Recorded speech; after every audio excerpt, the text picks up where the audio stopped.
News top 9 पाहणार आहोत। सुरुवातीला बघूयात मोठ्या घडामोडी। अजित पवारांच्या अपघातग्रस्त विमानाचा 3000 तासांचा रेकॉर्ड गायब आहे। रोहित पवारांच्या दाव्यानं पुन्हा एकदा मोठी खळबळ। रेकॉर्डमध्ये हेराफेरीचा दावा। व्हीएसआर कंपनीला रेकॉर्ड बदलण्यासाठी वेळ दिला जातोय का? रोहित पवारांचा सरकारला सवाल। पार्थ पवार राष्ट्रवादीचे राज्यसभेचे उमेदवार असणार, सूत्रांची माहिती। सोमवारी झालेल्या कोर कमिटीच्या बैठकीमध्ये निर्णय। उपमुख्यमंत्री सुनेत्रा पवार यांच्या उपस्थितीत बैठक। तर 26 तारखेला वरळी डोम या ठिकाणी राष्ट्रीय कार्यकारिणीची बैठक होणार। सुनेत्रा पवार यांच्या नावावरती राष्ट्रीय अध्यक्ष म्हणून शिक्कामोर्तब केला जाणार। शरद पवार यांना राज्यसभेवर पाठवण्यासाठी हालचाली सुरू। शरद पवार यांनी राज्यसभेवर जावं, मविया नेत्यांची अपेक्षा।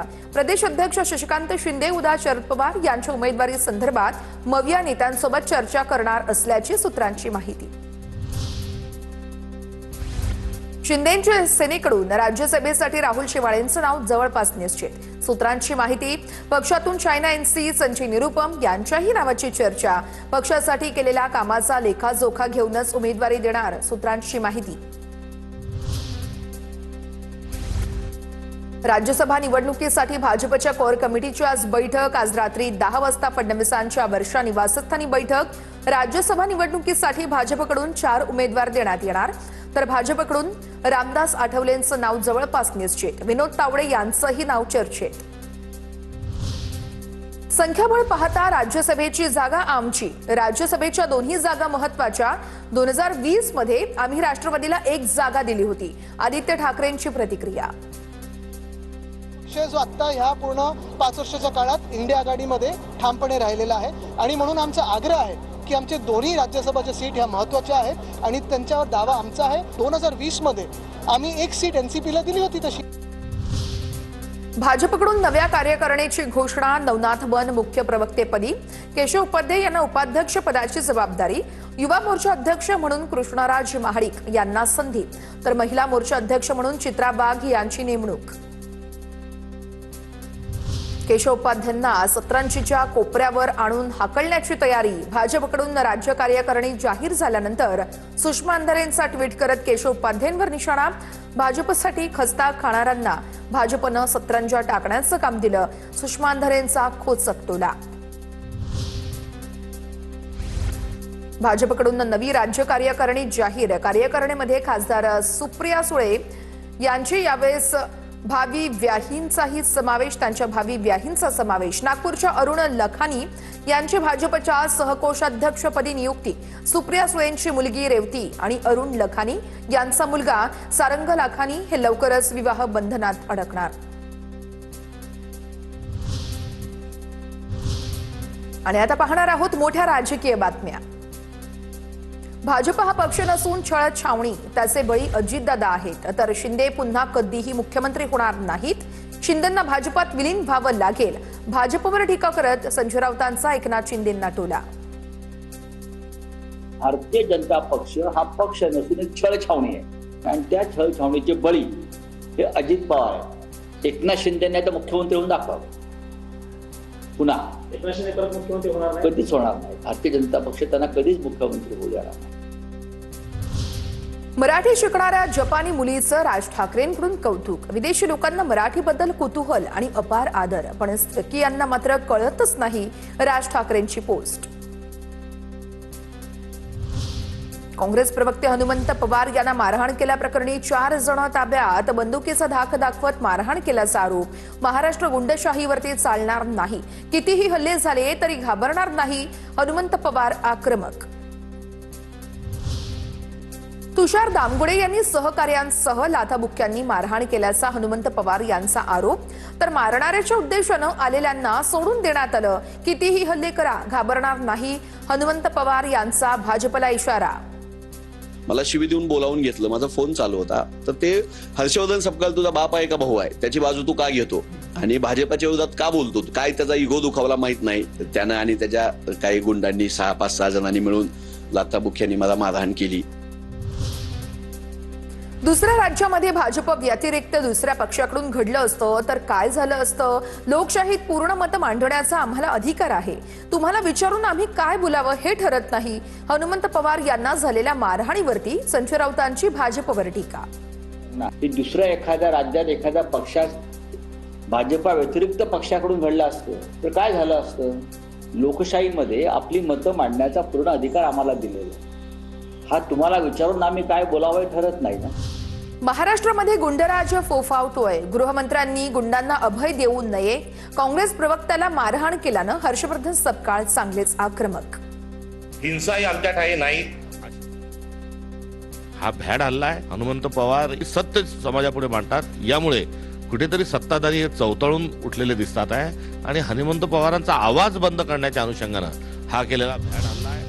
सरकारनं गुंडांच्या मुसक्या आवळाव्यात. काँग्रेस कार्यकर्ते हनुमंत पवार मारहाण प्रकरणी रोहित पवार आक्रमक. सत्तेच्या बळावरती भाजपचे काही लोक गुंडगिरी करतायत. सरकारनं राजधर्म पाळावा असं आवाहन. कुणालाही डिजिटल अरेस्ट करता येत नाही. तुम्हाला असा फोन आला तर तो फ्रॉड कॉल आहे असं समजा. अशा प्रकरणामध्ये मोठ्या लोकांची फसवणूक झाली आहे. मुख्यमंत्री देवेंद्र फडणवीसांची माहिती. डिजिटल अरेस्ट असा कुठला प्रकारच नाहीये. आपल्याला जर कोणी डिजिटल अरेस्टचा फोन केला तर समोरचा माणूस फ्रॉड आहे म्हणून समजा. त्या क्षणी 1930 1930 या नंबरवर कॉल करा. चंद्रपुरातील नगरसेवकांसोबत उद्धव ठाकरेंची अर्धा तास चर्चा. प्रतिभा धानोरकर यांच्याबाबत नगरसेवकांकडून नाराजी व्यक्त. पालिका सत्ता स्थापनेच्या वेळेस धानोरकरांनी अपमानास्पद पद्धतीनं परतवून लावलं. नगरसेवकांची ठाकरेंकडे तक्रार असल्याची सूत्रांची माहिती. आणि यानंतर पाहणार आहोत राजकीय क्षेत्रात नेमका काय घडामोडी घडतायत न्यूज टॉप 9 मध्ये. धनंजय मुंडेंवरती पैशाचा आरोप करणाऱ्या रंजना नागपूरकर यांना कैलास फड यांचा फेसबुक पोस्टमधून इशारा. कैलास फड धनंजय मुंडेंचे निकटवर्तीय. नागपूरची सुपारी कुणी दिली याचा शोध लागला पाहिजे. रंजना नागपूरकर लवकरच चौकशीला तयार रहा, फड यांचं आव्हान. सत्ताधारी खासदाराकडून चालकाच्या नावावरती बनावट व्यवहार करत 1150 कोटी हडपले. अंबादास दानवेंचा नाव न घेता संदीपान भुमरेंवर गंभीर आरोप. तर 1985 मध्ये जन्मलेल्या चालकाच्या नावे 1971चा हिबानामा दाखवून भ्रष्टाचार केल्याचा दावा. सीआयडी चौकशीची ही मागणी. एका सत्ताधारी पक्षाच्या संसद सदस्याचा तो चालक म्हणून नोकरी करतो. बरं, आता याचं व्हॅल्युएशन किती आहे तर तुम्हाला सांगावं. 1150 कोटी. 1150 कोटी. अजितदादांचं मुख्यमंत्री होण्याचं स्वप्न आम्ही पूर्ण करू शकलो नाही. आमदारांची जी रसद पुरवली पाहिजे होती ती पुरवली गेली नाही. सर्व कार्यकर्त्यांच्या मनात त्याची सल कायम राहणार. मुख्यमंत्री फडणवीसांच्या भाषणानंतर आमदार संजय खोडके यांची प्रतिक्रिया. 100% त्यांनी स्वतःहून बोलून दाखवलं की मला मुख्यमंत्री व्हायचं आहे, परंतु ते एक आमचं स्वप्न आम्ही त्यांचं पूर्ण करू शकलो नाही. त्याबद्दल आम्ही सर्व कार्यकर्ते जबाबदार आहोत. संघटना वाढवावी आणि एकसंधपणे यावेळेस काम करावं हे दादांचं स्वप्न होतं. शोकसभेच्या कार्यक्रमात जयंत पाटील यांचं वक्तव्य. तर जयंत पाटील यांच्याकडून दादांसोबत झालेल्या चर्चेचाही उल्लेख. विलिनीकरणाचा निर्णय त्यांनी घ्यावा. विलिनीकरणावरती शशिकांत शिंदे यांचं वक्तव्य.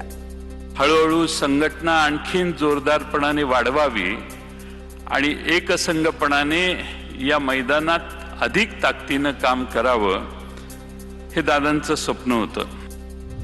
सांगली महापालिकेमध्ये काँग्रेसमध्ये गटबाजी. काँग्रेसचा एक नाराज गट भाजपच्या संपर्कात असल्याची माहिती. नाराज गटामध्ये काँग्रेसच्या 8 नगरसेवकांचा समावेश.